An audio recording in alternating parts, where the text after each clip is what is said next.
દાહોદ જિલ્લાના વાતાવરણમાં પણ પલટો આવ્યો। દાહોદ શહેર અને આસપાસના વિસ્તારમાં વરસાદી માહોલ જામ્યો છે। ભારે પવન સાથે દાહોદ જિલ્લામાં વરસાદ વરસ્યો છે। દાહોદ શહેર અને આસપાસના ગ્રામ્ય વિસ્તારમાં વરસાદી માહોલ છે। ક્યાંક ધીમી ધારે તો ક્યાંક ભારે પવન સાથે વરસાદ વરસ્યો છે। આપ દ્રશ્યો પણ જોઈ રહ્યા છો। થોડા એવા વરસાદમાં રોડ રસ્તા ભીંજાયા છે। વાતાવરણ ઠંડુગાર બન્યું છે, જેના કારણે લોકોને રાહત થઈ। દાહોદ શહેર અને આસપાસના વિસ્તારમાં ભારે પવન સાથે વરસાદ વરસી રહ્યો છે।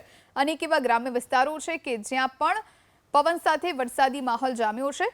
વિરામ બાદ વરસાદી માહોલ જામતા લોકોને પણ હાશકારો થયો। વાત હવે મહીસાગર જિલ્લાની, જ્યાં લુણાવાડામાં ધોધમાર વરસાદ ખાબક્યો। ભારે પવન સાથે લુણાવાડા શહેરમાં વરસાદ।